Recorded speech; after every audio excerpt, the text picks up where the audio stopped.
Dear students, welcome back. Videos की जो series है इसमें हम सीजीएफएम के पीवाईक्यूज कवर कर रहे हैं। आज का सब्जेक्ट है एस्टिमेशन एंड कॉस्टिंग। इसमें हम सीजीएफएम के पीवाईक्यूज के अलावा का और जो इंपॉर्टेंट क्वेश्चंस हैं जो स्टेट की एग्जाम्स में रिपीट होते हैं हम उनको भी कवर करेंगे। यहाँ पर मूर्ति एंड सूद ऐसी बुक है जिसमें कि एस्टिमेशन एंड कॉस्टिंग के क्वेश्चंस दिए गए हैं और वो काफी फ्रीक्वेंटली आरगौर के जैसे ही स्टेट एग्जाम्स में पूछे जाते हैं। बेसिकली गुप्ता एंड गुप्ता है सबसे पॉपुलर बुक, उसमें एस्टिमेशन एंड कॉस्टिंग है नहीं। और जो दूसरी बुक्स हैं आरगौर और मूर्ति एंड सूद उनमें भी 100 के आसपास ही दोनों बुक्स में क्वेश्चंस हैं। तो बहुत फ्रीक्वेंटली होता है चांस कि क्वेश्चंस इन बुक में से पूछे जाएंगे। तो पहले हम मूर्ति एंड सूद के क्वेश्चंस कवर करेंगे, उसके बाद हम एस्टिमेशन एंड कॉस्टिंग के क्वेश्चंस कवर करेंगे। टोटल इस वीडियो में अराउंड 90 क्वेश्चंस हम कवर करेंगे। तो स्टार्ट करते हैं। इसका रेफरेंस आपको मिलेगा IS 1200 में। ये अर्थवर्क से रिलेटेड IS कोड है मेजरमेंट का। इसमें दिया गया है कि एक्सप्रेशन अगर हम कहीं ऐसा कर रहे हैं कि विड्थ है वो 1.5 मीटर से एक्सीड कर रही है, या प्लान एरिया है जो साथ में आपका वो 10 मीटर स्क्वायर पर 10 मीटर स्क्वायर से आपका एक्सीड कर रहा है, और डेप्थ 300 mm या इससे कम है, तो इस केस में हम इसको स्क्वायर मीटर में मेजर करेंगे तो सी होगा आंसर। क्वेश्चन नंबर 2 में दिया है कि कंक्रीट वर्क है जो आरसीसी में, उसका मेजरमेंट किस में होगा, तो ये मीटर क्यूब में होता है, बी होगा इसका आंसर। क्वेश्चन नंबर 3 में दी है कि unit of measurement for would work in door window frame, ये सब है राफ्टर बीम वगैरह, ये किस में मेजर करेंगे, तो वुड का हम वॉल्यूम में मेजर करते हैं। वहीं पे स्टील का आयरन वर्क का पूछा जाए तो क्विंटल में होगा। तो यहाँ पर आपका आंसर आ जाएगा क्यूबिक मीटर। और IS 1200 बेसिकली एक कोड है जिसके बहुत सारे आई थिंक 21 या 23 पार्ट्स हैं, जिसमें different different type of work के लिए गाइडलाइंस दी गई हैं। तो पार्ट 21 है आपका वुड वर्क के लिए, और इसमें दिया गया है कि वर्क है आपका क्यूबिक मीटर में मेजर किया जाना चाहिए। क्वेश्चन नंबर 4 में दिया है कि स्टील वर्क है ट्रसेज और वगैरह में, तो ये किस में मेजर होता है, तो ये आपका क्विंटल में मेजर होगा। क्वेश्चन नंबर 5 में दिया है कि इलेक्ट्रिक वायरिंग है, electrification light fan plug points, इन सबको किस में मेजर करते हैं, तो इनको हम मेजर करते हैं आउटलेट जो पॉइंट्स हैं, जैसे इलेक्ट्रिसिटी के इस रूम में आपको 4 पॉइंट देने हैं, पंखे का लाइट का, तो आप पॉइंट्स की फॉर्म में इसको मेजर करोगे कि हाँ 4 पॉइंट है, तो ए यहाँ पर करेक्ट आंसर होगा। क्वेश्चन नंबर 6 में दिया है कि unit of payment of blasting of rock including stacking, तो यहाँ पर इसका आपका आंसर हो जाएगा ऑप्शन बी, क्यूबिक मीटर में हम मेजर करेंगे। बेसिकली अर्थवर्क जिसमें मेजर करते हैं उसी में हम इसको मेजर करेंगे। क्वेश्चन नंबर 7 में दिया है कि यूनिट ऑफ पेमेंट है रोड साइड ब्रिक एजिंग में क्या होगी, तो सबसे पहले तो आपको पता होना चाहिए रोड साइड ब्रिक एजिंग होता क्या है। इस तरीके से एक ब्रिक की आप इस तरीके से ब्रिक्स के लेयर जो लगा रहे हो, इसको बोला जाता है ब्रिक एजिंग। इस तरीके भी हो सकती है, वर्टिकल हो सकती है, इंक्लाइंड भी हो सकती है, तो ये ब्रिक एजिंग होता है और इसको हम रनिंग मीटर में मेजर करते हैं। अब ये बुक है जो मूर्ति एंड सूद की, उसका क्वेश्चन है और वहां पर इसका आंसर इन्होंने दिया हुआ स्क्वायर मीटर। और मूर्ति एंड सूद या आरग और जो भी बुक्स हैं पुरानी, इनके क्वेश्चंस ज्यादातर वेबसाइट्स पे आपको मिल जाएंगे। जिन्होंने भी वेबसाइट बनाई है ज्यादातर लोगों ने क्या किया है, कॉपी पेस्ट किए हैं इन बुक से क्वेश्चंस, और आंसर्स भी वेरीफाई नहीं किए हैं। जो भी क्वेश्चन के आंसर इस बुक में मिलेंगे, जैसे कि इसका स्क्वायर मीटर है, तो आपको हर एक वेबसाइट पे इसका आंसर स्क्वायर मीटर ही मिलेगा, बट इसका आंसर होगा वो रनिंग मीटर होगा। ये आपको रेफरेंस मिलेगा IS 1200 पार्ट 3 के ब्रिक वर्क में, वहां पे दिया गया है कि हम इसको मेजर करते हैं वो रनिंग मीटर में करते हैं।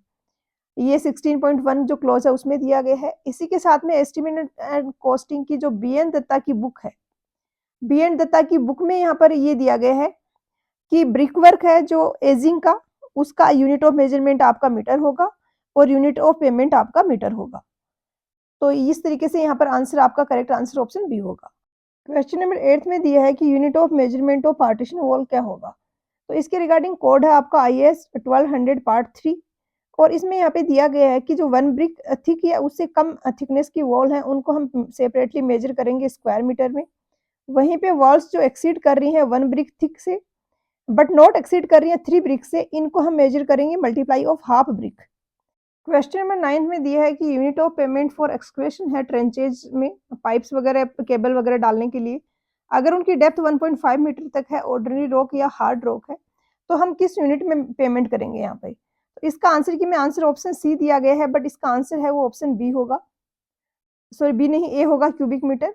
और इसका रेफरेंस है आपका ये IS 1200 का जो पार्ट 1 है एक्सक्वेशन और अर्थवर्क के रिगार्डिंग, उसमें यहाँ पे दिया गया है कि एक्सक्वेशन कर रहे हैं हम ट्रेंचेज में फाउंडेशंस और पाइप केबल इन सब के लिए, तो आपका जो कि 1.5 मीटर से एक्सीड नहीं कर रही है डेप्थ, या फिर शाफ्ट वेल से स्पीड्स, इनके लिए एक्सक्वेशन कर रहे हैं। जो 10 मीटर स्क्वायर से एक्सीड नहीं कर रही हैं, shall be so described and measured in cubic metre. तो क्यूबिक मीटर यहाँ पर क्लियरली लिखा गया है, तो ए होगा आंसर। ये मैं आपको करेक्शंस क्यों बता रही हूँ, इसका रीजन ये है कि चांसेस हैं कि ये क्वेश्चंस आपके एग्जाम में आएंगे, और चांसेस ये भी हैं कि आंसर की जो आपकी मॉडल आंसर की इनिशियल वाली आएगी उसमें यही आंसर दिए हुए होते हैं, क्योंकि जब भी एग्जामिनर पेपर बनाते हैं तो इधर-उधर से जहाँ से भी क्वेश्चंस लेते हैं वो आंसर्स भी वहीं से ले लेते हैं। उसके बाद फर्दर आप उसको मॉडिफाई करा सकते हो, करेक्ट करा सकते हो आंसर को। तो इन केस अगर आंसर आया तो एग्जाम में क्वेश्चन आया तो आंसर अगर हुआ तो आप चेंज करवा सको। क्वेश्चन नंबर 10th में दिया है कि unit of payment of AC sheets क्या होगा? तो मेजरमेंट और पेमेंट एसी शीट्स का स्क्वायर मीटर में होता है। रूफिंग की अगर हम बात करें तो टाइल्ड जो रूफ है, Allahabad tile, Faizabad tile, Mangalore tile, इस टाइप की टाइल की रूफिंग है उसको हम स्क्वायर मीटर में मेजर करते हैं, और पर स्क्वायर मीटर में इनका पेमेंट होता है। Country like roof including bamboo Jefferies, इनका भी स्क्वायर मीटर में होगा, और कोरुगेटेड शीट्स या एस्बेस्टोस सीमेंट शीट्स, इनका भी स्क्वायर मीटर में होगा। अब यहाँ पर अगर आरसीसी का स्लैब है या रेनफोर्स्ड ब्रिक वर्क का स्लैब है तो उस केस में हम मीटर क्यूब में मेजर करते हैं, ये भी आपको ध्यान में रखना है। तो यहाँ पर आंसर ऑप्शन बी हो जाएगा। क्वेश्चन नंबर 11th में दिया है कि जब प्लास्टरिंग कर रहे हैं तो यूजुअली कोई भी डिडक्शन हम नहीं करते हैं। जैसे कि ये आपकी कोई वॉल है और यहाँ पर इतना एरिया आपकी बीम ने ऑक्यूपाई किया हुआ है। तो अब जब प्लास्टरिंग करते हैं तो ये छोटे-मोटे एरिया जहाँ पे आ रहे हैं हम इनको इंक्लूड नहीं करते हैं, पूरी वॉल का एरिया ही ले लेते हैं। तो कौन-कौन से एरियाज़ हम इंक्लूड नहीं करते हैं? एंड ऑफ बीम जो है ये मैंने बताया, इसको इंक्लूड नहीं करते हैं। कोई ओपनिंग आ रही है 0.5 स्क्वायर मीटर की, उसको हम इंक्लूड नहीं करेंगे, और राफ्टर्स वगैरह हैं उनके एंड को हम इंक्लूड नहीं करेंगे। यहाँ पर आंसर होगा option D. Question number 12th में दिया है कि डिटेल्ड डिजाइन है, वो अगर आपके पास नहीं है तो percentage of steel in concrete column आप क्या लोगे? ये ऐसा क्वेश्चन है जिसको इजीली आप आंसर कर सकते हो अगर आरसीसी का आपको बेसिक आइडिया है तो। वहाँ पे देखा था हमने कॉलम के केस में 0.8% मिनिमम आपका था रेनफोर्समेंट और मैक्सिमम था 4%। तो इजीली आपको दिख रहा है कि एक ही ऑप्शन ऐसा है जिसमें कि इस रेंज के आसपास आ रही हैं वैल्यूज, तो सी यहाँ पर आंसर हो जाएगा। क्वेश्चन नंबर 13 में दिया है कि डिटेल्ड एस्टिमेट में कंटीजेंसी का प्रोविजन क्या रखा जाता है? तो बहुत इंपॉर्टेंट क्वेश्चन है और बहुत फ्रीक्वेंटली रिपीट होता है। कुछ ऐसे एक्सपेंसेस होते हैं जिनको किसी भी सेक्शन में हम नहीं डाल सकते हैं, इनको हम कंटीजेंसी में रखते हैं। टोटल हमने बिल्डिंग की कॉस्ट कैलकुलेट करके दी, उसके बाद 3 से 5% उसमें हम कंटीजेंसी के लिए ऐड कर देते हैं, और वो सारे खर्चे उस वाले पोर्शन से किए जाते हैं। तो यहाँ पर आंसर है वो ऑप्शन बी हो जाएगा। है क्या contingency? Incidental expenses of miscellaneous character which can not be classified under any distinct item सब हेड। क्वेश्चन नंबर 14 में दिया है कि प्रोविजन ऑफ सुपरविजन क्या है, मतलब सुपरविजन के लिए जो कॉस्ट है का प्रोविजन रखा जाता है वो कितना परसेंट होता है? तो ये आपका 5 to 10% होता है।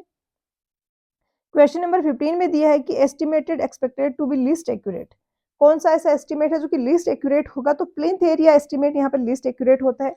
यहाँ पे क्या करते हैं हम, प्लिंथ का एरिया कैलकुलेट कर लेते हैं, और प्लिंथ एरिया एक रेट होती है उससे मल्टीप्लाई कर देते हैं। जैसे कि आप घर बना रहे हो और आपकी बाजू में कोई दूसरा किसी ने घर बनाया हुआ है, कुछ वैसा सा ही एग्जैक्टली तो ऑब्वियसली सेम नहीं होगा, तो कुछ वैसा सा स्ट्रक्चर किसी और ने बिल्डिंग बनाई हुई है, उसने का जो रेट निकालोगे आप, मान लो कि उसका प्लिंथ एरिया है 1000 मीटर स्क्वायर और उसको 15 लाख का खर्चा आया है, तो आप निकाल लोगे कि 15 डिवाइडेड बाई 1000, तो इतना आपका 1 मीटर स्क्वायर का आपका खर्चा आएगा, वो 15 डिवाइडेड बाई 1000 आएगा। तो ये आपके पास रेट आ गई। अब आप अपनी जो बिल्डिंग बना रहे हो उसका प्लिंथ एरिया आपके पास प्लान है, तो आप कैलकुलेट कर सकते हो। उस प्लान को आप इस वाली रेट से मल्टीप्लाई करके एक अप्रोक्सीमेट आइडिया लेना चाहो, तो वो प्लिंथ एरिया एस्टिमेट होता है। लेकिन ये आपको पता है कि उतना एक्यूरेट नहीं होगा, क्योंकि ना ही हमने इसमें प्रॉपर जो मटेरियल वगैरह कैलकुलेट किया है, कितनी सीमेंट लगेगी, कितना सरिया लगेगा, कितना एग्रीगेट्स लगेंगे, कितना वुड लगेगा, तो इसलिए ये उतना एक्यूरेट नहीं होता है। बाकी के अगर देखें तो डिटेल्ड एस्टिमेट है, इसमें ड्राइंग वगैरह पूरा प्रॉपर हम कि कौन सा मटेरियल कितना यूज होगा, उसकी कितनी कॉस्ट आएगी, डिटेल्ड वे में हम एस्टिमेट करते हैं।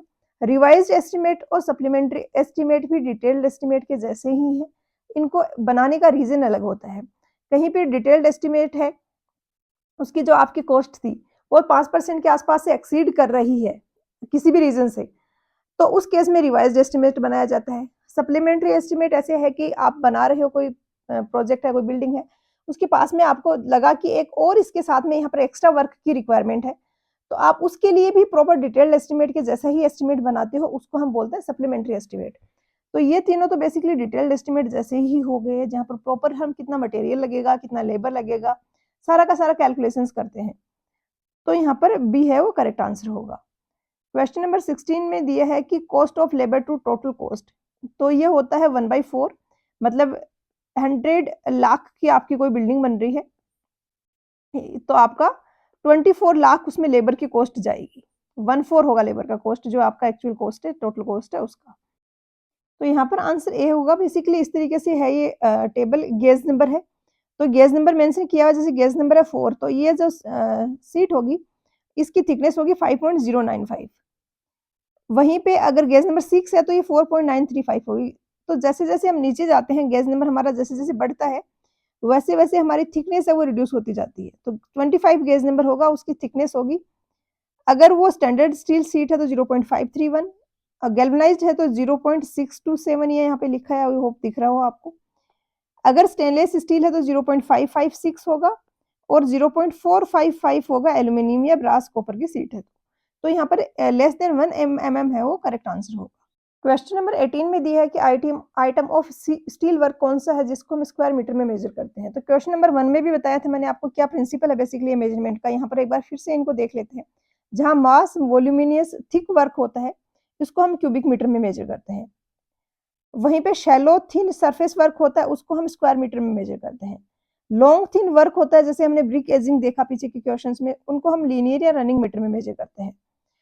तो इस तरीके से आप कॉमन सेंस से भी आप काफी सारे का आइडिया लगा सकते हो कि किस में मेजर होगा। और ये याद करने का बेस्ट तरीका ये है कि आप जो भी ये इंपॉर्टेंट है आपको मिल जाएंगे बुक्स में, बी एन दत्ता में एक टेबल दी हुई है, उसका आप लिख लो और हर एक के अपने अकॉर्डिंग लिखो जज करके कि हाँ ये किस में हो सकता है, ये किस में हो सकता है।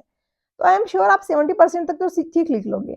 30% के आसपास ऐसे होंगे जिनमें आपको समझ नहीं आया होगा और आपने मिस्टेक करी होगी। उसको अगर आप एक बार देख लोगे तो आगे के लिए आपको वो भी याद हो जाएंगे। और बहुत फ्रीक्वेंटली ये पूछा जाता है एग्जाम में कि कौन सा है वो किस में मेजर किया जाता है। तो यहाँ पर है क्या, कोलैप्सिबल गेट है, रोलिंग शटर है, एरिया यहाँ पर ज्यादा डोमिनेटिंग है, थिन है, ये स्ट्रक्चर है, थिन है, सरफेस वर्क यहाँ पर हम मेजर करेंगे। तो वेंटिलेटर है, स्टील डोर्स है, तो ए होगा यहाँ पर आंसर। क्वेश्चन नंबर 19 में दिया है कि सीमेंट कंक्रीट है, अगर उसको बाय वॉल्यूम हम बैचिंग कर रहे हैं तो वुडन बॉक्स जो यूज करेंगे सैंड एग्रीगेट्स के लिए, उसका साइज क्या होगा। तो ये आपको याद रखना होगा वैल्यू 35 इंटू 25 इंटू 40 होगा सेंटीमीटर में। क्वेश्चन नंबर 20 में दिया है कि एनालिसिस ऑफ रेट्स अगर हम कर रहे हैं तो वॉल्यूम में जो हम रिडक्शन करेंगे वेट मिक्स मोटार का over the sum total volume of ingredients. जैसे कि मैं बोलूँ 100 मीटर क्यूब मेरा ड्राई वॉल्यूम है इंग्रेडिएंट्स का, तो वेट वॉल्यूम ऑब्वियसली मेरा 100 मीटर क्यूब तो नहीं होगा, क्योंकि क्या होगा उसमें कोर्स एग्रीगेट्स होंगे। अब आपका फाइन एग्रीगेट्स है वो कोर्स एग्रीगेट्स के बीच में चला गया, फाइन एग्रीगेट्स के बीच में जो स्पेस बच रहा था वहां पर आपका सीमेंट चला गया। तो एक्चुअल में आप जब मिक्स करोगे वाटर ऐड करके तो जो वेट का वॉल्यूम आएगा वो कम आएगा उससे। तो वो आपसे पूछा है कि कितना परसेंट से हम रिडक्शन करते हैं। तो ये यहाँ पर दो चीजें आपको पता होनी चाहिए। जनरलाइज्ड जो है वो ये है कि 25% तो आप रिडक्शन करोगे मोटार के केस में, मिक्स्ड मोटार। वहीं पे कंक्रीट की अगर हम बात करें तो कंक्रीट के केस में आप करोगे 50% टू 55%। और आपको दिख भी रहा है कि कंक्रीट में आपको कोर्स एग्रीगेट्स भी होंगे, फाइन एग्रीगेट्स भी होंगे, सैंड भी होंगे, तो रिडक्शन ज्यादा होगा। वहीं पे अगर हम मोटार की बात करें तो वहां पे कोर्स एग्रीगेट्स नहीं है, वहां पे सैंड, सीमेंट और वाटर है, तो वहां पर रिडक्शन कंपेरेटिवली कम होगा क्योंकि वहां पे वॉइड्स कम है। तो जो कंक्रीट में हो रहा था कि कोर्स एग्रीगेट्स थे बड़े बड़े, उनके बीच में जो वॉइड्स थे वहां पे फाइन एग्रीगेट्स जा रहे थे, उतना ज्यादा रिडक्शन नहीं हो पाएगा। तो यहाँ पर सी होगा आंसर। क्वेश्चन नंबर 21 में दिया है कि फॉर्म वर्क है उसमें किसके लिए डिडक्शन नहीं किया जाता है।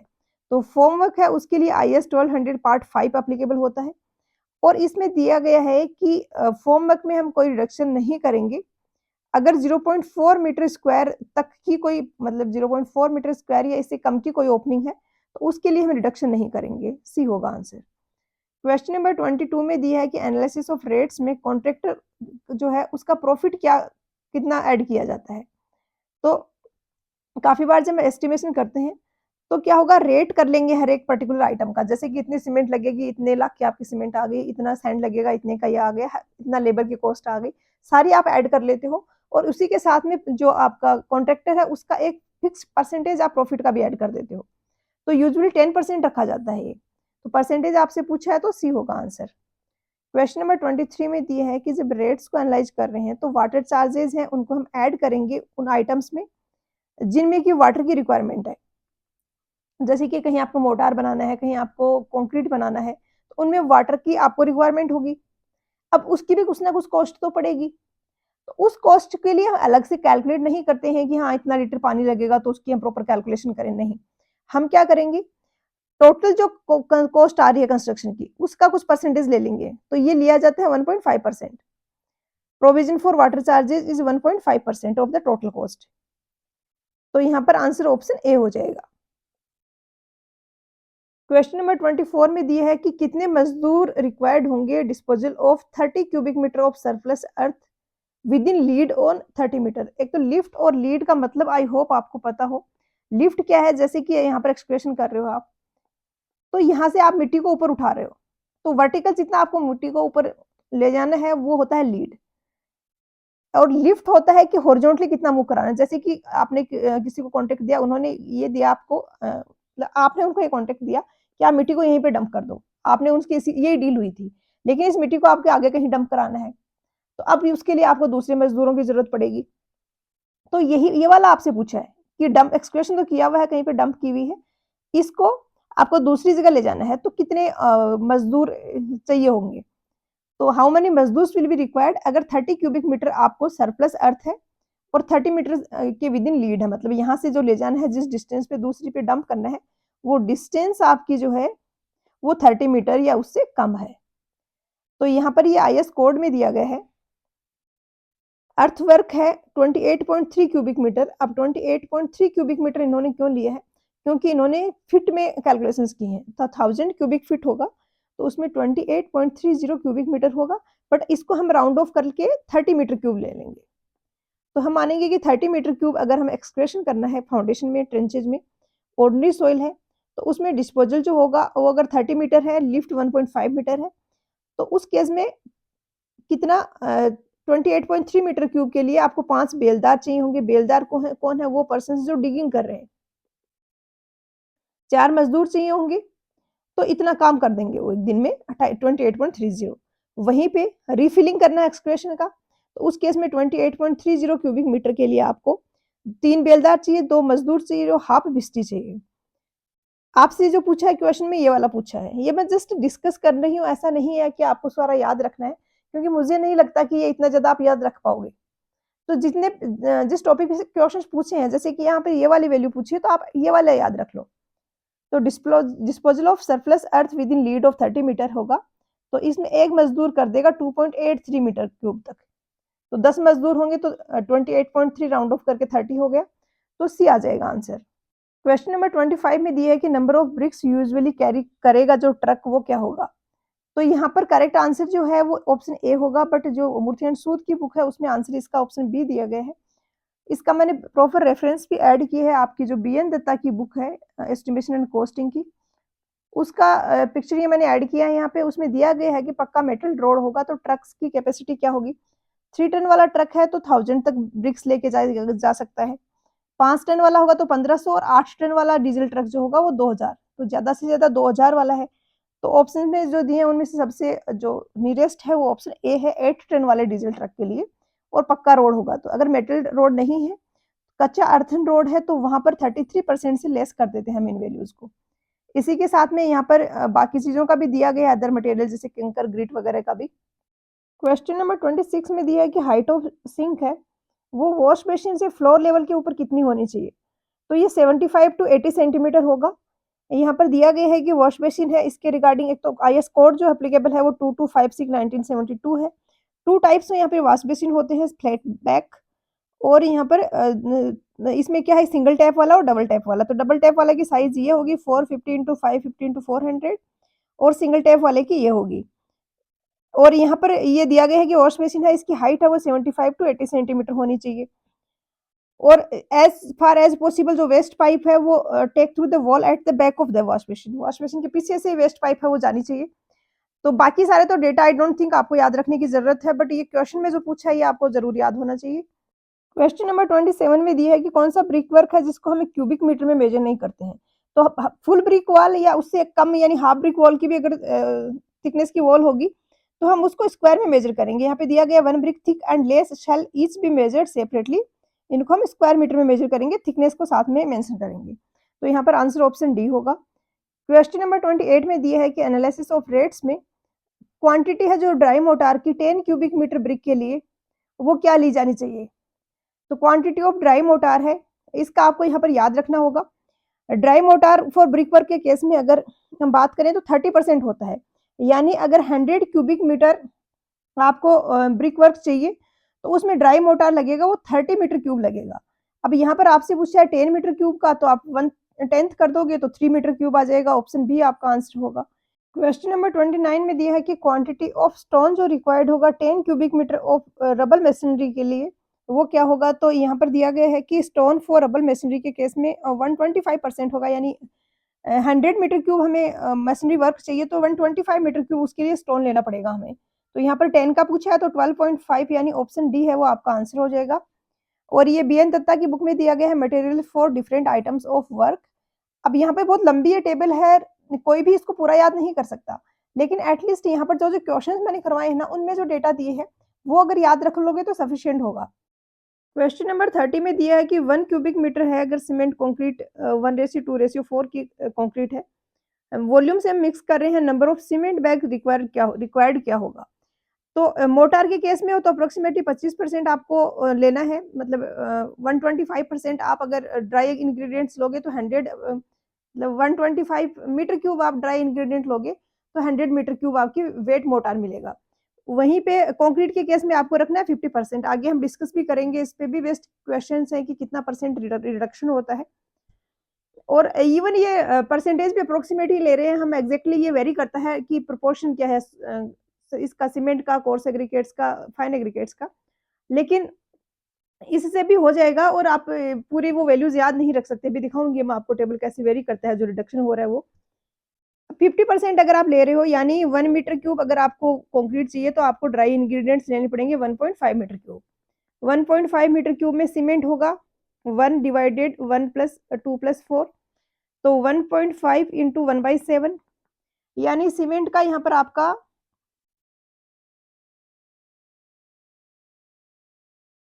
वॉल्यूम आ जाएगा 0.2142 0.2142 मीटर क्यूब। अब आपको ये चाहिए कि नंबर ऑफ बैग्स की फॉर्म में, तो आपको पता होना चाहिए कि 35 लीटर है वो एक बैग का वेट वॉल्यूम होता है, वेट होता है 50 केजी। इसको मीटर क्यूब में रखेंगे तो 0.035 आएगा। तो 0.214 को 0.035 से हम डिवाइड करेंगे तो 6.12 आ जाएगा, यानी सी हो जाएगा राउंड ऑफ करके आपका आंसर। अब देखो ये 50% नहीं होता है एग्जैक्टली अगर हम वैल्यूज की बात करें तो 1:2:4 के लिए 47% होगा। 1:2:5 अगर है आपका कंक्रीट, तो उस केस में ये 37.6% होगा। इसी तरह ये वेरी करता रहता है, बट न्यूमेरिकल्स आपके इससे हो जाएंगे। आप 50% और 25% लेके चलो। क्वेश्चन नंबर 31 में दिया है कि एक वर्क है जिसकी कॉस्ट 1 करोड़ से ज्यादा है, तो हम उसका कौन सा वर्क बोलेंगे? तो ये मेजर वर्क होगा। क्या है डेफिनेशन? काफी फ्रीक्वेंटली इस पे क्वेश्चंस आते हैं। मेजर वर्क वो है जिसकी कॉस्ट 2 लाख से ज्यादा है। माइनर वर्क वो है जिसकी कॉस्ट है 50,000 से ज्यादा है, और अगर 50,000 से भी कम है तो इसको पेटी वर्क बोला जाएगा। वहीं पे सीपीडब्ल्यूडी की जो डेफिनेशन है उसमें 2 ही पार्ट्स में डिवाइड किया गया है, 75,000 से ज्यादा वाले को मेजर वर्क और कम वाले को माइनर वर्क। तो यहाँ पर आंसर आपका ऑप्शन सी हो जाएगा। इसके अकॉर्डिंग आंसर करोगे आप, एग्जाम में क्वेश्चन आता है तो, और 50,000 या 2 लाख के बीच में है तो माइनर वर्क होगा। क्वेश्चन नंबर 32 में दिया है कि प्लास्टरिंग की थिकनेस जनरली क्या होती है, तो आपको ये वैल्यू याद रखनी होगी, 12 mm होगा इसका आंसर। क्वेश्चन नंबर 33 में दिया है कि 100 cubic metre of roof surface है, एरिया क्या होगा एसी कोरुगेटेड शीट्स का? तो यहाँ पर भी आपको वैल्यूज रटनी पड़ेंगी, कोई रास्ता नहीं है दूसरा। जो गैल्वेनाइज्ड शीट्स होती हैं, गैल्वेनाइज्ड कास्ट आयरन की शीट है, उनका 128 होता है, मतलब 100 स्क्वायर फीट अगर आपको चाहिए तो आप उसके लिए 128 स्क्वायर फीट एरिया लोगे। वहीं पे एसी शीट्स का अगर आपको 100 चाहिए तो आप 115 स्क्वायर फीट लोगे। तो ये वैल्यूज आपको याद रखनी है। यहाँ पर आंसर आपका सी हो जाएगा, ये स्क्वायर फीट है, और मीटर के केस में भी इसी तरीके से होगा। ये 100 स्क्वायर मीटर का 128 और 100 स्क्वायर मीटर के लिए 115 स्क्वायर मीटर। क्वेश्चन नंबर 34 में दिया है 100 स्क्वायर मीटर प्लास्टिक सरफेस है, तो क्वांटिटी ऑफ लाइम रिक्वायर्ड क्या होगा for 1 coat of white washing. तो यहाँ पर ये दिया गया है data, lime for white washing में है कि 100 स्क्वायर फीट में 1 केजी आपका लाइम लगेगा, 100 स्क्वायर मीटर है तो 10 केजी लगेगा। आपसे पूछा गया है 100 स्क्वायर मीटर का, तो आपका आंसर हो जाएगा 10 केजी। याद रखनी होंगी आपको वैल्यूज। क्वेश्चन नंबर 35 में दिया है कि डिटेल्ड एस्टिमेट तो जो होता है उसमें प्रोविजन कंटिजेंसी का यूजुअली क्या रखा जाता है। तो ये क्वेश्चन हम पीछे भी करके आए हैं, यहाँ पर थोड़ा सा इन्होंने ऑप्शंस वेरी कर दिए हैं, बट परसेंटेज आपको फाइनल याद रखना है, ये 3 से 5% होता है।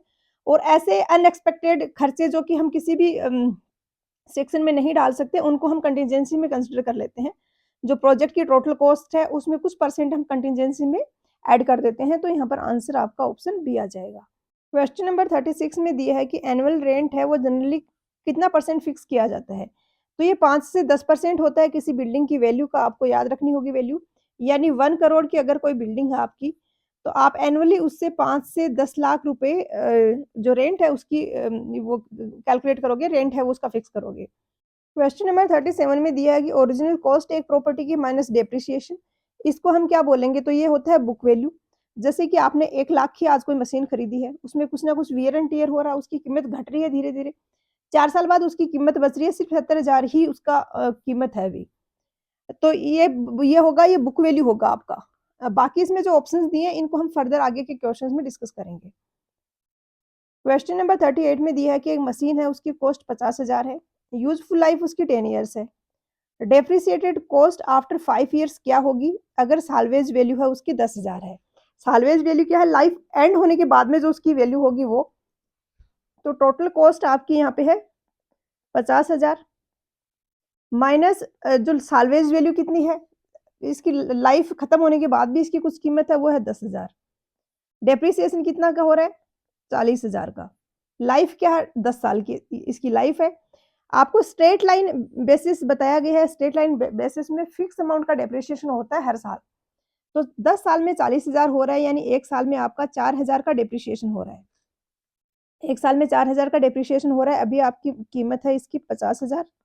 5 साल में कितना डेप्रिसिएशन हो जाएगा, 5 × 4,000, तो 50 माइनस 20,000, तो 30,000 इसका 5 साल बाद वैल्यूएशन होगा। यहाँ पर आंसर आपका ऑप्शन बी आ जाएगा। क्वेश्चन नंबर 39 में दिया है कि वैल्यूएशन ऑफ बिल्डिंग है ये किस पे डिपेंड करता है।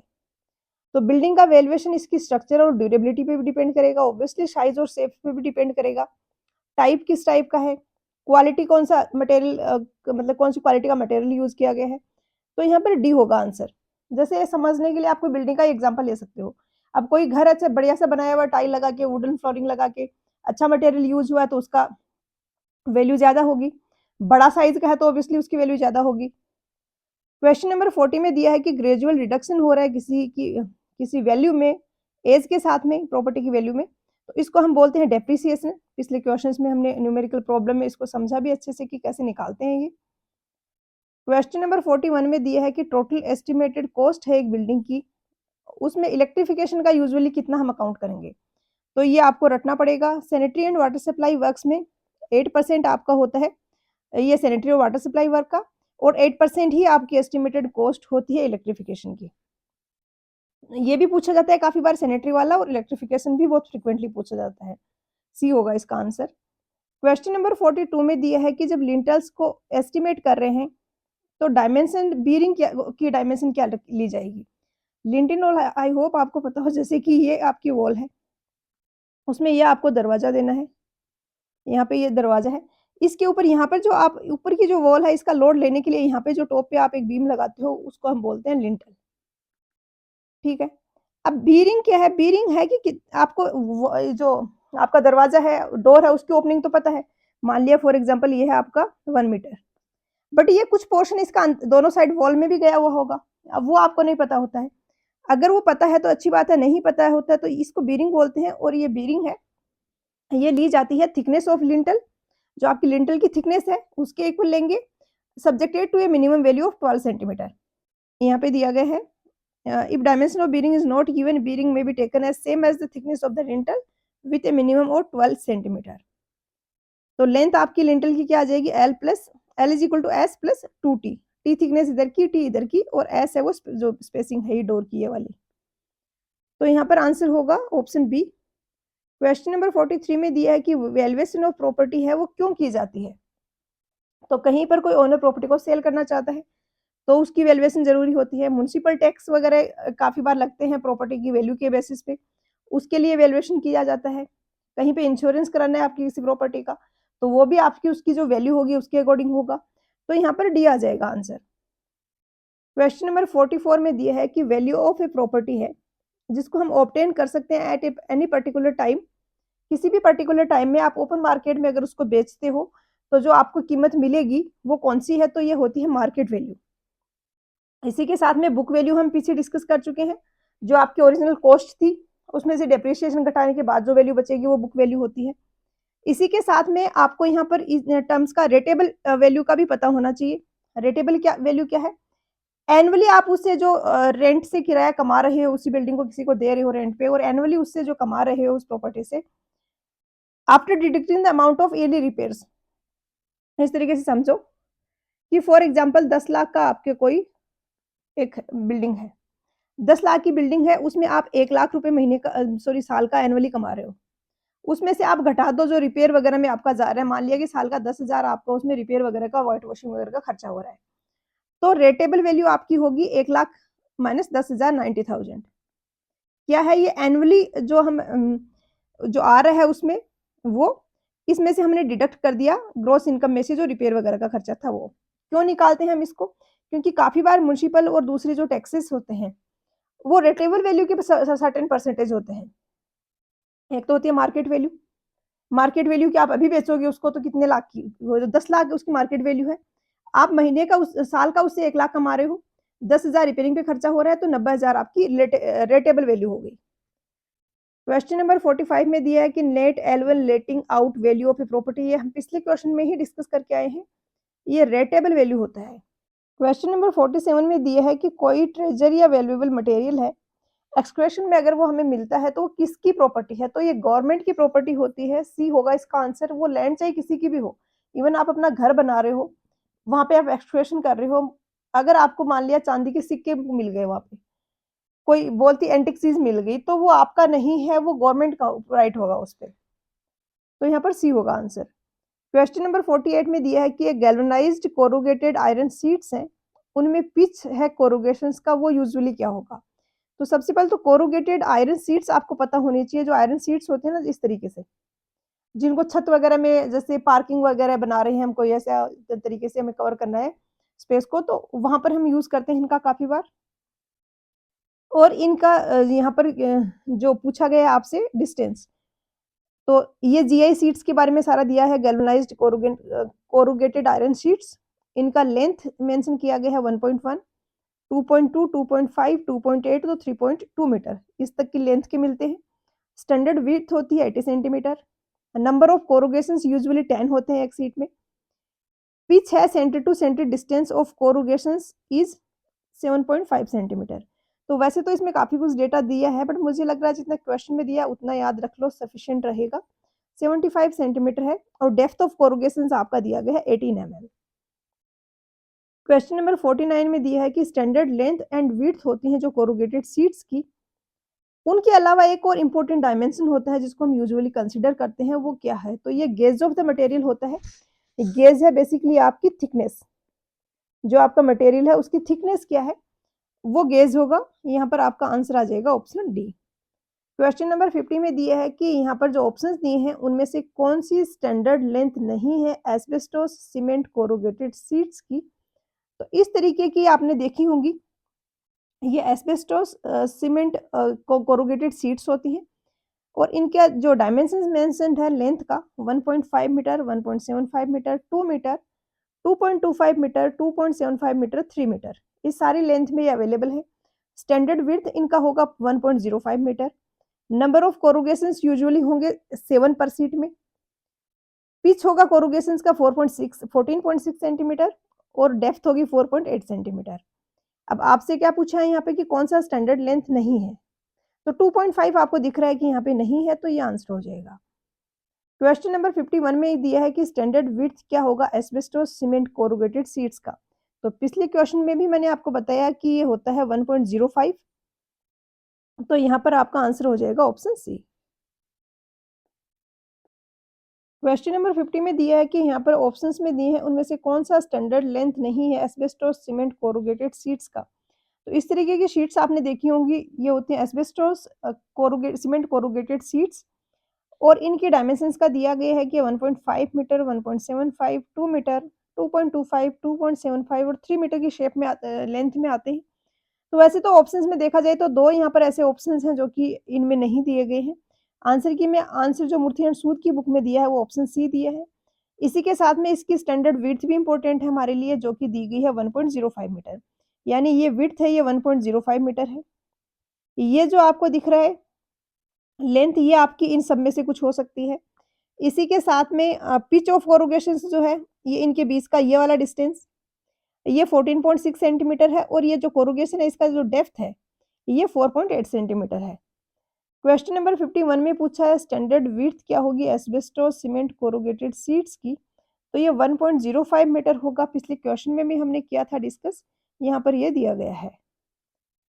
क्वेश्चन नंबर 52 में दिया है कि नंबर ऑफ कोरुगेशंस पर sheet in case of asbestos cement corrugated sheets क्या होगा। तो ये होगा 7 और जीआई शीट्स के लिए होता है 10। यहाँ पर ये मेंशन किया गया है 7 पर शीट यहाँ पे कोरुगेशंस होंगे। क्वेश्चन नंबर 53 में दिया है कि सेमी कोरुगेटेड या जिसको ट्रेफोल्ड शीट भी बोला जाता है, उसकी स्टैंडर्ड विड्थ क्या होती है।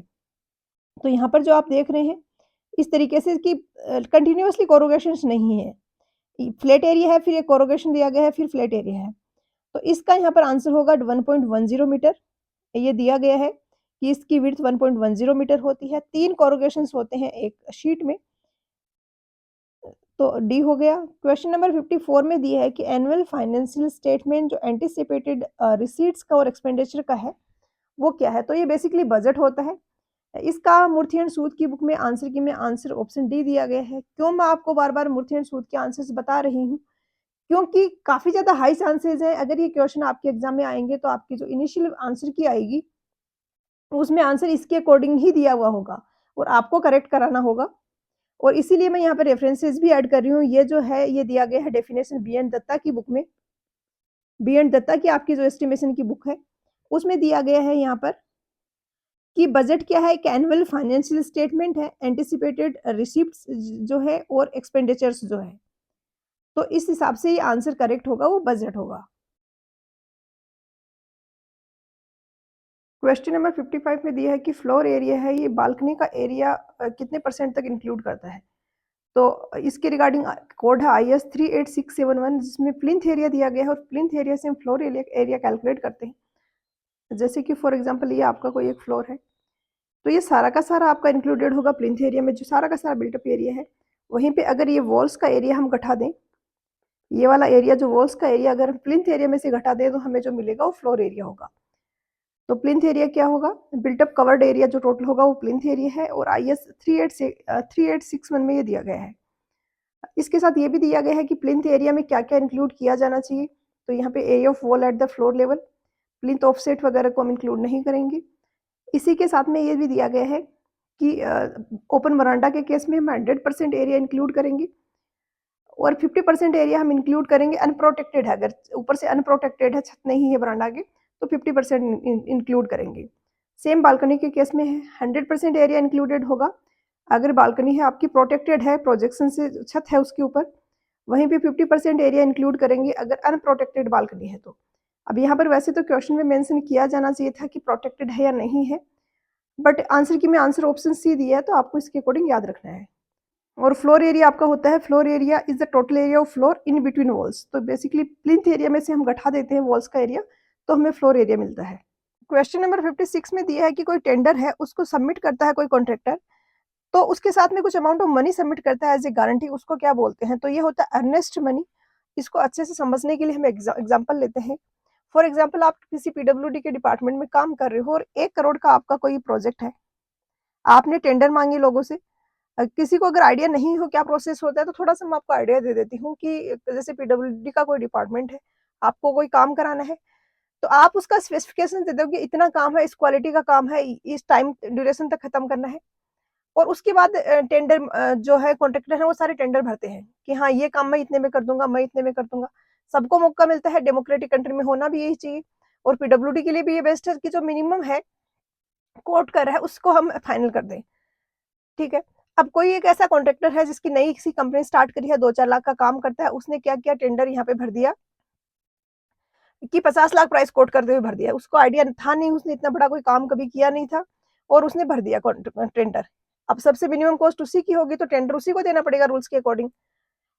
अब जब उसने एक्चुअल में पता किया मार्केट में तो उसको समझ आया कि उसने तो बहुत कम प्राइस कोट कर दी है, इतने में तो ये काम हो ही नहीं पाएगा। तो अब वो बैकआउट करना चाहता है। अब बैकआउट करेगा तो क्या होगा, जो डिपार्टमेंट पीडब्ल्यूडी वाला है जिसने टेंडर मंगवाए हैं, सारा प्रोसेस किया है कंप्लीट, उनका तो टाइम वेस्ट हुआ ना। तो अब वो क्या करेंगे कि उसके अर्नेस्ट मनी रख लेंगे कि 2% 1 करोड़ का प्रोजेक्ट है, 2% 2 लाख जो अमाउंट है अर्नेस्ट मनी एज ए दिया गया था, वो अपने पास ही रख लेंगे। अब दूसरा हो सकता है कि उसको प्रोजेक्ट मिल गया और उसने कंप्लीट कर दिया, तो वो फर्दर एडजस्ट कर लिया जाता है। आपने टेंडर भरा था, 2% अर्नेस्ट मनी दी, बट आपकी कॉस्ट मिनिमम थी नहीं, आपको टेंडर नहीं मिला, आपको भी अपना पैसा वापस दे दिया जाएगा। ये सिर्फ एज ए गारंटी है उसके लिए कि किसी ने मजाक में टेंडर ना डाल दे, ढंग से कुछ पता ना हो और दोबारा से हमें टेंडर वाली प्रोसेस करना पड़े क्योंकि वो बैकआउट कर गया। तो बी होगा यहाँ पर आंसर। उसके बाद क्वेश्चन यहाँ पे सिक्योरिटी मनी भी समझ लेते हैं थोड़ा सा। सिक्योरिटी मनी क्या होता है, 2% तो स्टार्टिंग में दे दिया। अब क्या होता है, 10% की सिक्योरिटी मनी है वो देनी पड़ती है, जो आपका डिपार्टमेंट है उसको सबमिट करनी करता है कॉन्ट्रैक्टर। उसी ये भी एक तरीके से कह सकते हो गारंटी के जैसा ही समझ सकते हो। इसमें क्या होता है कि जब तक वो टाइम ड्यूरेशन जो दिया है तब तक जो स्टैंडर्ड एक्सपेक्टेड है उस तब तक खत्म नहीं हो जाता, तब तक वो मनी डिपार्टमेंट के पास रहेगी। रीजन की हो सकता है कि बीच में कहीं पे बैकआउट कर जाए आपका कॉन्ट्रैक्टर, तो उसके लिए वो as a security money deposit करके रखते हैं। और इसको कब देते हैं, आफ्टर 1 रेनी सीजन और 6 मंथ्स, काम खत्म होने के बाद। एक रेनी सीजन निकल जाएगा उसके बाद या 6 मंथ्स के बाद कि हाँ आपका जो काम किया वो ठीक है, कहीं पर कोई दिक्कत नहीं आ रही है, पूरा इंश्योर करने के बाद में वो सिक्योरिटी मनी उसको दे दी जाती है वापस। अब ये 10% जो है इसमें से 2% अर्नेस्ट मनी भी एडजस्ट कर सकते हैं। क्वेश्चन नंबर 57 में दिया है कि कॉन्ट्रैक्टर है, सर्टेन परसेंटेज उसको हम पे कर रहे हैं एक्चुअल कॉस्ट ऑफ कंस्ट्रक्शन से एज हिज प्रॉफिट। तो इस टाइप के कॉन्ट्रैक्ट को क्या बोलेंगे, तो इस टाइप के कॉन्ट्रैक्ट होते हैं कॉस्ट प्लस परसेंटेज कॉन्ट्रैक्ट, कि जितनी कॉस्ट लगेगी, इतना लेबर लगेगा, इतना सरिया लगेगा, इतना सीमेंट लगेगा, उसका पैसे दे दिए और कुछ परसेंटेज उसका प्रॉफिट दे दिया। तो डी होगा यहाँ पर आंसर। उसी के साथ में लंप सम कॉन्ट्रैक्ट में क्या होता है, फिक्स प्राइस दे दी जाती है कि ये एक यहाँ पे रूम बनवाने का काम करना है, ये 2 लाख रुपए है और ये लंप सम अमाउंट दे दिया कि फिक्स प्राइस में आपको कवर करना है। और उसी के साथ में शेड्यूल रेट कॉन्ट्रैक्ट में क्या होता है, कॉन्ट्रैक्टर है वो किसी परफॉर्म करने के लिए रेडी हो जाता है एक वर्क को, प्री डिटरमाइंड वो schedule of unit of rates है। जैसे कि एक दीवार बनानी है, इतने लेंथ है, इतनी विड्थ है, तो इसका शेड्यूल ऑफ रेट्स में जो रेट है उसके अकॉर्डिंग वो कर देता है कि हाँ इसमें जो प्राइसेस दिए हैं उसके अकॉर्डिंग मैं ये काम कर दूंगा। क्वेश्चन नंबर 58 में दिया है कि फिक्स स्टिपुलेटेड सम होता है जो पेनल्टी है, जो कि पेएबल है कॉन्ट्रैक्टर, बट कोई रिलेशन नहीं है इस पेनल्टी का रियल डैमेज के साथ। अब यहाँ पे देखो होता क्या है कि आपने एक टाइमलाइन दी है, उसमें प्रोजेक्ट खत्म नहीं किया कॉन्ट्रैक्टर ने, तो आपका नुकसान हो रहा है। फॉर एग्जाम्पल आपका कॉलेज का कोई एक डिपार्टमेंट है, अलग से बन रहा था, आपने था कि ये सेशन स्टार्ट होगा जुलाई में, उससे पहले जून तक आप ये काम हमें खत्म करके दोगे, उन्होंने आपको नहीं करके दिया, वो अगस्त तक भी काम चल रहा है वहाँ पे, आप अपना नया जो डिपार्टमेंट स्टार्ट करना चाह रहे थे, नई ब्रांच स्टार्ट करना चाह रहे थे, वो अब नहीं हो पाएगी। तो अब डैमेज हुआ आपको, एक साल एक अगर आपका वो कॉलेज की ब्रांच रनिंग होती है, आपको फाइनेंशियली कुछ होता है इनकम वहां से, वो अब नहीं हो रहा है। तो 2 टाइप की पेनल्टी लगाई जाती है। एक तो ऐसे होता है कि रियल डैमेज के केस में क्या करते हैं, जो अनलिक्विडेटेड डैमेज भी इसको बोलते हैं, जिसमें कि एक्चुअली हम कैलकुलेट करते हैं कि ये इसने इतना डिले किया, इसकी वजह से हमें इतना नुकसान हुआ, उसकी भरपाई कॉन्ट्रैक्टर करेगा। दूसरा तरीका एक वार्निंग के जैसे है, ये जो दूसरा है लिक्विडेटेड वाला, ये एक वार्निंग के जैसे है। इसका फिक्स्ड जो आपका एक्चुअल में डैमेज हुआ है, एक्चुअल में जो आपका नुकसान हुआ है, उससे कोई लिंक नहीं है। हम एक नॉमिनल से अमाउंट रख देते हैं ताकि कॉन्ट्रैक्टर को थोड़ा सा उस चीज का डर रहे कि हाँ जल्दी खत्म कर देते हैं, नहीं तो ये पैसा बढ़ता जा रहा है। इनिशियली ये 50 पर डे के आसपास होता है, उसके बाद 100 पर डे तक कर सकते हैं हम इसको। तो नो रिलेशनशिप रियल डैमेज दिखेगा, तो लिक्विडेटेड डैमेज होगा। वहीं पे आपको ऐसा दिखे कहीं पे कि एक्चुअल डैमेज से हम कैलकुलेट कर रहे हैं तो अनलिक्विडेटेड डैमेज होगा। क्वेश्चन नंबर 56 में दिया है कि कोई टेंडर सबमिट करता है कोई कॉन्ट्रैक्टर, उसके साथ में कुछ अमाउंट ऑफ मनी वो सबमिट करता है एज ए गारंटी, तो इसको क्या बोलते हैं? तो क्वेश्चन नंबर 56 में हमने इसको अच्छे से समझा है कि इसको अर्नेस्ट मनी बोला जाता है, 2% होता है, ए होगा आंसर। तो यहाँ पर आपका आंसर हो जाएगा option C, special point. Question number 60 में दिया है कि पॉइंट वायरिंग के केस में अगर वायरिंग एक्सीड कर रहा है 30 मीटर से, तो इसको हम क्या बोलेंगे? तो आपको यहाँ पर ये चीजें ध्यान में रखनी है कि शॉर्ट पॉइंट वो होगा जो एक्सीड नहीं कर रहा है 3 मीटर से या 10 फीट से। मीडियम पॉइंट वो है जो कि 3 टू 9 मीटर है, यानी 10 टू 20 फीट है लेंथ में। लॉन्ग पॉइंट्स होगा जो 20 टू 30 फीट होगा, यानी 6 टू 10 मीटर। और वहीं पे 30 फीट से भी जो एक्सीड कर रहा है उसको हम बोलेंगे यहाँ पे स्पेशल पॉइंट। तो आई थिंक यहाँ पे मिस्टेक हुई है कि 30 मीटर की जगह वैसे 30 फीट लिखना चाह रहा होगा एग्जामिनर, लेकिन अगर 30 मीटर भी होगा तो उस केस में भी आपका आंसर ऑप्शन सी ही आएगा, क्योंकि ये 10 मीटर से एक्सीड कर रहा है और ये इसी रेंज में होगा। बट यहाँ पे जो डिसाइडिंग होता है वो 30 फीट होता है। क्वेश्चन नंबर 61 में दिया है कि एक्सपेक्टेड आउट टर्न क्या होगा सीमेंट कंक्रीट का 1:2:4 पर मेसन पर डे। अब ये आउट टर्न वाली इतनी अनलिमिटेड चीजें हैं और इतना मुश्किल है इनको याद रखना। बट अगेन मैं वही सजेस्ट करूंगी कि क्वेश्चंस आप जहां जहां कर रहे हो, जिस चीज पे बेस्ड क्वेश्चंस आ रहे हैं उसको आप याद रख लीजिए। जैसे कि आरगोर का क्वेश्चन है और यहाँ पर इन्होंने आउट टर्न पूछा तो 5 मीटर क्यूब होगा। क्वेश्चन नंबर 62 में दिया है कि वेट ऑफ आरसीसी कितना लेते हैं? तो वेट ऑफ आरसीसी 2500 केजी पर मीटर क्यूब लेते हैं वैसे तो। ऑप्शंस में ये है नहीं तो सी हो जाएगा आंसर, जो नियरेस्ट आंसर है। और यहाँ पर ये होता है आपका स्टील का वेट। क्वेश्चन नंबर 63 में दिया है कि original cost of property minus depreciation, तो ये बुक वैल्यू होती है, पीछे किया है हमने इसका क्वेश्चन। क्वेश्चन नंबर 64 में दिया है कि कौन सा कॉन्ट्रैक्ट टाइप है जो रेलवे डिपार्टमेंट है जनरली प्रेफर करते हैं? तो ये क्वेश्चन काफी ज्यादा रिपीट हुआ है, गुप्ता की बुक में दिया है, ईएससी के एग्जाम में पूछा हुआ है और भी काफी सारे एग्जाम्स में पूछा हुआ है। तो ये आइटम रेट कॉन्ट्रैक्ट होता है।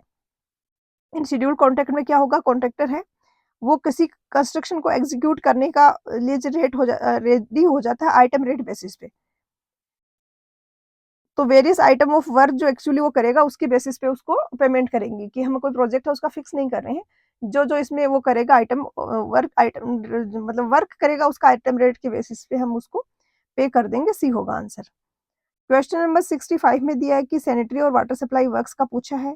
पीछे के क्वेश्चंस में मैंने आपको बताया था कि सैनिटरी एंड वाटर सप्लाई के लिए 8% होता है, इलेक्ट्रिफिकेशन के लिए ये 8% होता है। क्वेश्चन में इन्होंने यहाँ पे ऑप्शंस में कर दी गड़बड़, तो क्वेश्चन इनको करना पड़ा कैंसिल। तो ये यहाँ पर इस क्वेश्चन को कैंसिल करना पड़ा। दोनों का मिला के 8% है।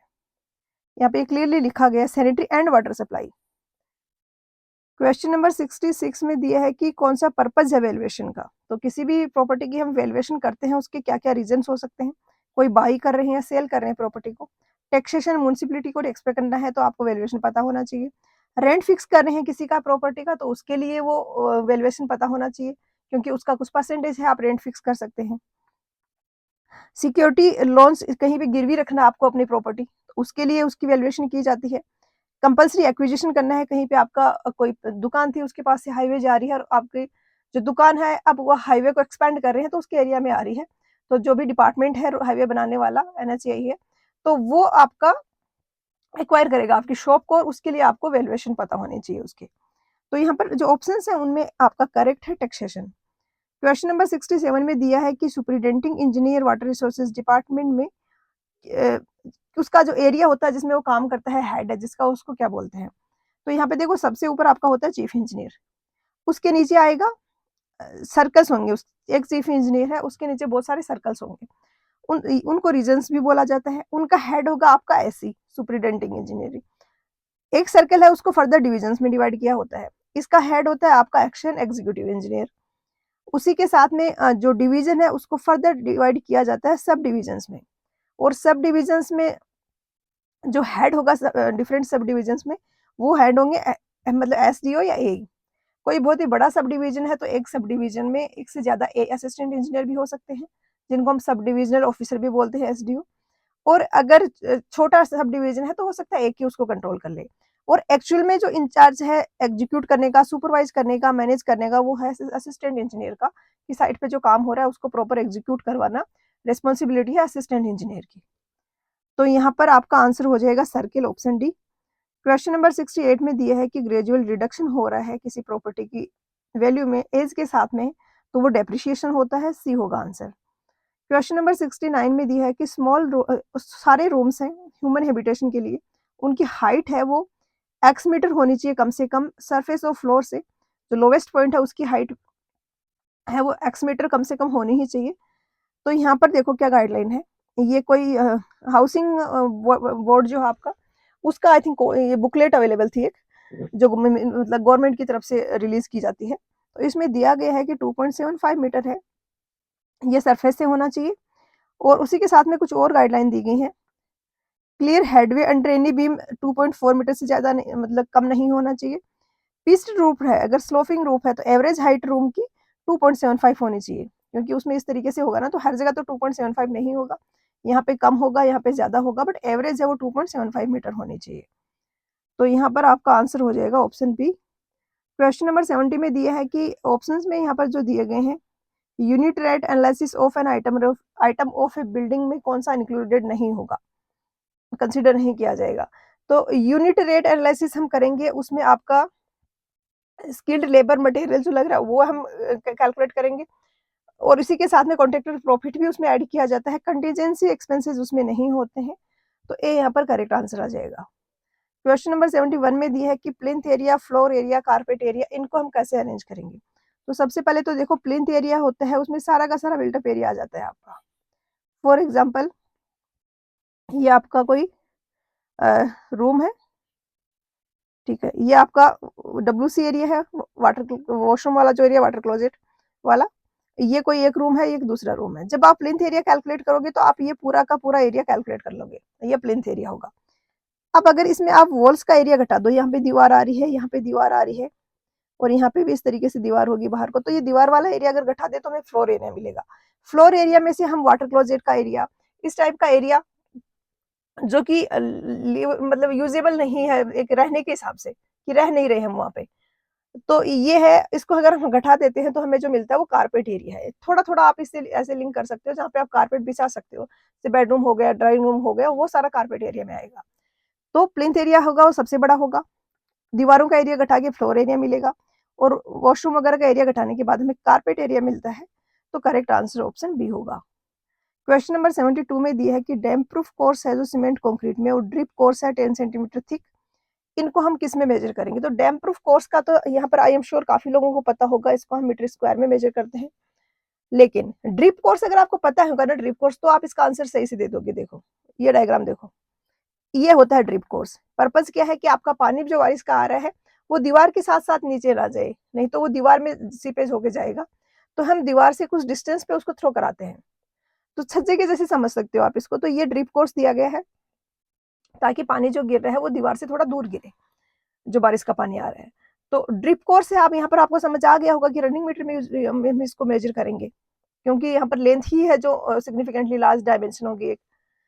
तो यहाँ पर आंसर है वो ऑप्शन ए हो जाएगा, स्क्वायर मीटर में डैम्प प्रूफ कोर्स, और ड्रिप कोर्स आपका मीटर में या रनिंग मीटर में। क्वेश्चन नंबर 73 में दिया है कि मिनिमम डायमेंशन होगी की प्लान की, वो x यूनिट से कम नहीं होना चाहिए। x क्या है, तो ये आपको याद रखना होगा। आंसर की मैं आंसर इसका 75 mm दिया था, जो फाइनल आंसर की थी। क्वेश्चन नंबर 74 अच्छा न्यूमेरिकल क्वेश्चन है। आइटम कॉस्ट है 38,000, स्क्रैप वैल्यू है 10%, कॉस्ट लाइफ है 80 ईयर्स, डेप्रिसिएटेड वैल्यू 20 ईयर्स में कैलकुलेट करनी है। तो सिंपल सा तरीका है, टोटल डेप्रिसिएशन निकालो, पर ईयर का डेप्रिसिएशन निकालो, अभी की आपको कॉस्ट पर उसकी पता है, कितने साल बाद का बुक वैल्यू निकालनी है, वो डिप्रिसिएशन अभी की वैल्यू में से माइनस कर दो। तो सबसे पहले तो डेप्रिसिएशन है हो कितना रहा है, 10% ही बच रही है इसकी वैल्यू, यानी 90% डेप्रिसिएशन हो रहा है। तो 38,000 इंटू 0.9 कितना डेप्रिसिएशन हो रहा है। लाइफ कितनी है, कितने साल में मिला कितना डेप्रिसिएशन हो रहा है, 80 ईयर्स में। तो 80 से हमने डिवाइड कर दिया। अब क्या चाहिए हमें, अभी तो हमारी प्रॉपर्टी की प्राइस है 38,000, 20 ईयर्स के बाद क्या होगी। तो 20 ईयर्स में डेप्रिसिएशन कितना होगा, इंटू 0.9 डिवाइडेड बाई 80 इंटू 20। तो ये डेप्रिसिएशन वाला आप इस 38,000 में से माइनस कर दोगे, तो आपका आंसर ऑप्शन ए आ जाएगा। ये वैल्यू आई थिंक आएगी 427 के आसपास कुछ। क्वेश्चन नंबर 75 में दिया है कि मेजरमेंट है वो स्क्वायर मीटर किसके केस में करेंगे। तो सीमेंट कंक्रीट फाउंडेशन में कर रहे हैं हम क्यूबिक मीटर में मेजर करेंगे, लाइम कंक्रीट फाउंडेशन में कर रहे हैं क्यूबिक मीटर में मेजर करेंगे। हाफ ब्रिक पार्टीशन वॉल है, एक ब्रिक या उससे कम थिकनेस की जो वॉल्स रहती है, उन जो कंस्ट्रक्शन है उसको हम मीटर स्क्वायर में मेजर करते हैं, तो सी आ जाएगा आंसर। रेनफोर्स्ड ब्रिक वर्क भी आपका मीटर क्यूब में मेजर होता है। क्वेश्चन नंबर 76 में दिया है कि करेक्ट स्टेटमेंट कौन सा होगा, या ऑप्शंस में जो दिए हैं इनमें से। ए में दिया हनीकॉम्ब ब्रिक वर्क है, उसको मीटर में मेजर करते हैं, तो हनीकॉम्ब ब्रिक वर्क को हम मीटर स्क्वायर में मेजर करते हैं। Plastering is measured in metre square, pointing is measured in square metre, तो यहाँ पर सिर्फ ऑप्शन सी ही करेक्ट है। पॉइंटिंग आई होप आपको समझ आ रहा हो, जैसे कि ये ब्रिक्स है ना, तो पॉइंटिंग में हम पूरी सरफेस को कवर नहीं करते हैं, हम सिर्फ मोटार लगाते हैं इनके जॉइंट्स पे, ताकि ये जॉइंट्स सिक्योर हो जाए और इनमें पानी अंदर पेनिट्रेट होकर आपके वॉल में ना घुसे, तो यहाँ पर सी होगा आंसर। क्वेश्चन नंबर 77 में दिया है कि प्रॉपर्टी है, उसको डिस्कार्ड कर दिया गया end of the utility period, उसके बाद बट उसको बेचा गया है without being broken. Scrap value हमने पिछले क्वेश्चंस में देखा, तो दो चीजें होती हैं, एक स्क्रैप वैल्यू होती है, एक साल्वेज वैल्यू होती है। फॉर एग्जाम्पल कोई आपकी मशीन है, एक तो आप उसको कबाड़ी को दे दो, वो डिसमेंटल करके उसको कबाड़ी को बेच दिया आपने कि ये इतना लोहा निकला है, इतना कुछ इसमें दूसरा मेटल निकला है, वो स्क्रैप वैल्यू हुआ है। दूसरा होता है साल्वेज वैल्यू, क्योंकि कोई मशीन थी वो बिल्कुल खराब हो गई, आपके कुछ काम नहीं आ रही है, लेकिन फिर भी उसको हो सकता है कोई दूसरा पर्सन थोड़े बहुत दिन यूज कर ले, अभी थोड़ा बहुत बहुत धीरे धीरे ही सही वो काम कर रही है, तो उस केस में उसको आप बेचोगे तो वो आपकी होगी साल्वेज वैल्यू। तो ध्यान रखना है, काफी कंफ्यूज होते हैं स्टूडेंट्स इनमें। स्क्रैप वैल्यू में आप उसको डिसमेंटल कर रहे हो पूरा, साल्वेज वैल्यू में एज इट इज किसी को दे रहे हो और उसके बदले जो कीमत मिल रही है वो साल्वेज वैल्यू है। तो without being broken salvage value होगा ऑप्शन सी। क्वेश्चन नंबर 78 में दिया है कि रैंडम रबल मशीनरी है 1:2 का, यहाँ पर मोटार हम यूज कर रहे हैं, फाउंडेशन और प्लिंथ है वो किस में मेजर करेंगे, तो ये हम मीटर क्यूब में मेजर करते हैं। क्वेश्चन नंबर 79 में दिया है कि एनालिसिस ऑफ रेट्स में परसेंटेज ऑफ टोटल कॉस्ट जो वाटर चार्जेस की जैसे हम प्रोवाइड करते हैं, ये हमने पीछे किया है, क्वेश्चन 1.5% होता है। क्वेश्चन नंबर 80 में दिया है कि ग्रिल्स हैं, उनके केस में एस्टिमेशन करेंगे जब हम पेंटिंग एरिया का, तो फ्लैट एरिया को किससे मल्टीप्लाई करेंगे। जब हम पेंट करते हैं तो काफी जगह आपकी सरफेस फ्लैट नहीं होती है, तो एक्चुअल में आपका जो पेंटेड सरफेस एरिया है और फ्लैट एरिया जो आप कैलकुलेट कर रहे हो वो सेम नहीं होगा। जैसे कि कोरुगेटेड शीट्स को आप कवर कर रहे हो, आप तो कौन सा एरिया मेजर करोगे, आप तो ये वाला एरिया लेंथ मेजर करोगे, बट एक्चुअल में तो आपकी लेंथ ये वाली है, तो आपका एरिया जो पेंटेड एक्चुअल एरिया है वो ज्यादा होगा फ्लैट एरिया से। तो इस तरीके से हर एक जो ऑब्जेक्ट जिसमें हम पेंट कर रहे हैं उसका एक आईएस कोड में मल्टीप्लाई फैक्टर दिया गया है, या एसपी 27/1987 एक कोड है जिसमें कंपाइल किया गया है आईएस 1200 के ज्यादातर कोड्स को, तो उसमें ये दिया गया है कि पैनल्ड और फ्रेम्ड, जैसे ये सब हो गया, बैटेंड हो गया, ब्रेस्ट ज्वेलरी हो गया, तो इनको 1.3 से मल्टीप्लाई करेंगे। हमसे जो पूछा गया है ग्रिल्स, ग्रिल्स आ रहा है इस वाले में, और इसको हम 1 से मल्टीप्लाई करते हैं। गार्ड बार्स को और गेट्स को, ग्रेटिंग्स को, ग्रिल्स को, एक्सपेंडेड मेटल एंड रेलिंग्स को, इन सबको 1 से ही मल्टीप्लाई किया जाता है, तो बी होगा आंसर। क्वेश्चन नंबर 81 में दी है कि 15 mm थिक सीमेंट प्लास्टरिंग है, सीमेंट मोटार है 1:6 का, यानी 1 सीमेंट होगा तो 6 सैंड होगा। 100 मीटर स्क्वायर यहाँ पर आपका जो एरिया है वो है, न्यू ब्रिक वॉल है, उस पे प्लास्टर करना है। क्वांटिटी ऑफ सीमेंट रिक्वायर्ड क्या होगा ये आपसे पूछा गया है, तो यहाँ पर दो तीन चीजें आपको ध्यान में रखनी है। सबसे पहले तो 25% रिडक्शन होता है वॉल्यूम में मोटार के केस में। रिडक्शन कैसे होता है, जैसे कि आप 125 मीटर क्यूब इंग्रेडिएंट्स लोगे तो उससे आपका वेट में मोटार बनेगा वो 100 मीटर क्यूब ही बनेगा, ठीक है। उसके अलावा यहाँ पे न्यू ब्रिक वर्क है, न्यू ब्रिक वॉल है, तो 30% का इसमें डिडक्शन होगा, 30% का डिडक्शन होगा, यानी अगर आपको 100 मीटर स्क्वायर या एरिया कवर करना है, आपकी थिकनेस टी है, तो आपको इतना बेसिकली वॉल्यूम चाहिए मोटार का, लेकिन आपको कुछ ज्यादा इससे लेना पड़ेगा, 30% इससे एक्स्ट्रा लेना पड़ेगा। रीजन बीइंग कि आपकी ब्रिक वर्क में जो होल्स वगैरह है वहां पर भी मोटार जाएगा, तो पूरी सरफेस को कवर करने के अलावा हमें 30% एक्स्ट्रा चाहिए होता है, तो 30% इसके कारण एक्स्ट्रा है। ये 30% एक्स्ट्रा दिया गया है जब 12 mm की थिकनेस हो, और अगर 20 mm की थिकनेस है तो ये 20% होगा। अब यहाँ पर आपको 15 mm दिया गया है, तो ये 12 mm के आसपास ही है, तो हम इसको 30% के हिसाब से कैलकुलेट करेंगे। अब देखो, आपको टोटल मोटार का टोटल सर वॉल्यूम कितना है जो कि मोटार को कवर करना है, जो वॉल्यूम ऑफ मोटार जो प्लेस करेंगे हम प्लास्टरिंग में, ये होगा 100। तो एरिया है, थिकनेस आपकी है 15 mm यानी 0.015। तो इतना मीटर क्यूब का आपका वॉल्यूम है। ये तो मोटार है जो वेट मोटार है, इसके लिए हमें ड्राई इंग्रेडिएंट्स लेने पड़ेंगे इसका 1.25। अब यहाँ पे 30% हमें एक्स्ट्रा लेना पड़ेगा, क्योंकि ब्रिक्स में जो होल वगैरह है वहां पे जा रहे हैं ये 30%। तो इसको आप 1.3 से फिर से मल्टीप्लाई कर दीजिए।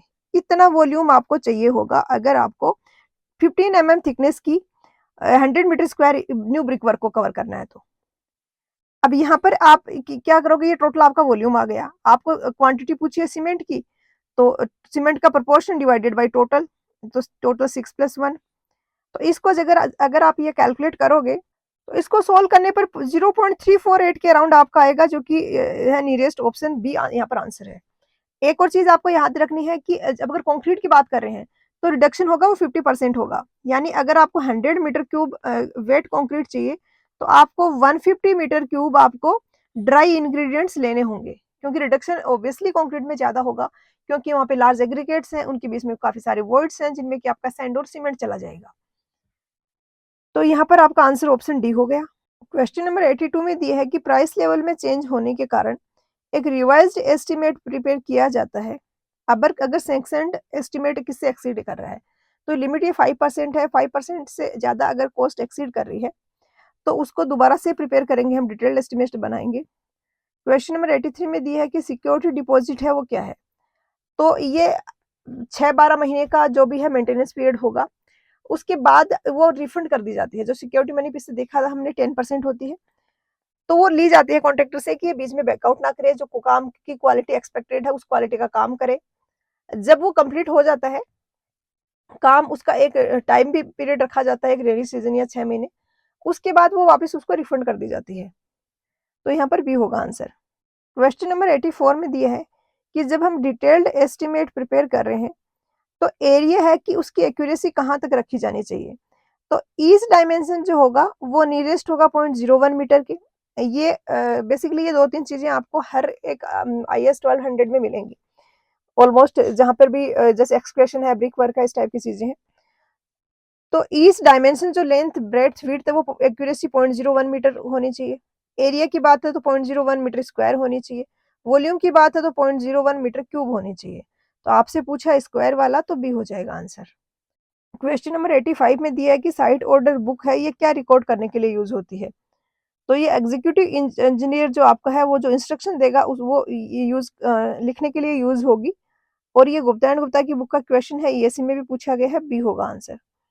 क्वेश्चन नंबर 86 में दिया है कि सेंटर टू सेंटर लेंथ अगर वॉल की L है तो विड्थ ऑफ वॉल अगर B है तो लेंथ ऑफ लॉन्ग वॉल क्या होगा। तो सिंपल सी चीज है, सेंटर टू सेंटर या लेंथ या सेंटर लाइन मेथड में बेसिकली हम ये जो रोटेट में दिखा रखा है ये वाला मेजर करते हैं। तो उस केस में हम ये वाली लेंथ मेजर करेंगे। लॉन्ग वॉल शॉर्ट में हम क्या करेंगे, जो विड्थ है उसको एक साइड कर देते हैं। जैसे ये आपने एक लॉन्ग वॉल बना दी, ये आपकी लॉन्ग वॉल हो गई जो हॉरिजॉन्टल वाली है, और वर्टिकल वाली आपकी शॉर्ट वॉल हो गई। अब आपसे पूछा है कि सेंटर टू सेंटर लेंथ वाले अगर आप अपने पास लेंथ है, मतलब आपके पास ये वाली लेंथ है जिसको L से डिनोट किया हुआ है, तो लॉन्ग वॉल की जो आपकी लेंथ है वो क्या होगी। अगर लॉन्ग वॉल की विड्थ B है तो लॉन्ग वॉल की जो लेंथ होगी वो क्या होगी। तो short wall long wall method में हम आउटर से आउटर लेते हैं, हम ये वाली लेंथ लेते हैं, और अभी हमारे पास है ये वाली सेंटर वाली। तो B अगर इसकी थिकनेस है तो इधर मेरा B/2 ऐड होगा, और यहाँ पे ये वाली डायमेंशन भी B/2 होगी। तो दोनों साइड B/2 मिला के टोटल B ऐड होगा, तो L+B आएगा, ऑप्शन ए आंसर होगा। क्वेश्चन नंबर 87 में दिया है कि फॉर्म सी है वो कौन सा है, कहाँ पे यूज होता है। तो फॉर्म सी इन सब में कोई सा भी नहीं है, आंसर ऑप्शन डी होगा। क्वेश्चन नंबर 88 में दिया है कि मेजरमेंट बुक है जिसको स्टेट PWD यूज करता है, उसका फॉर्म नंबर क्या है। तो ऐसी होती है मेजरमेंट बुक, और इसमें यहाँ पर इस तरीके डिटेल ऑफ मेजरमेंट है, ये पर्टिकुलर्स हैं, ये कंटेंट ऑफ एरिया है, और यह होता है फॉर्म 23, यानी बी होगा आंसर। क्वेश्चन नंबर 89 अगेन पीछे हमने किया वैसा ही है। इसमें पूछा डिविजनल हेड क्या होगा। तो डिवीजन जो है इसका हेड आपका एग्जीक्यूटिव इंजीनियर है, सब डिवीजन का आपका हेड है वो SDO या A ही है। तो यहाँ पर आंसर ऑप्शन बी होगा। क्वेश्चन नंबर 90 में दिया है कि फ्लोर एरिया रेशियो है एक बिल्डिंग का, वो क्या होगा? तो floor area ratio basically total built up area divided by plot area. अब ये 100% से कम भी हो सकता है, अगर परसेंटेज में बात करें तो 100 से मल्टीप्लाई करेंगे यहाँ पे फ्लोर एरिया रेशियो परसेंटेज में, तो ये कम भी हो सकता है, ज़्यादा भी हो सकता है। जैसे कि आपका प्लॉट था 100 मीटर स्क्वायर का, आपने इसमें एक घर बनाया है, इसका एरिया, एक ही फ्लोर का एक घर बनाया जिसका एरिया 50 मीटर स्क्वायर, तो उस केस में आपका फ्लोर एरिया रेशियो होगा 50 डिवाइडेड बाई 100।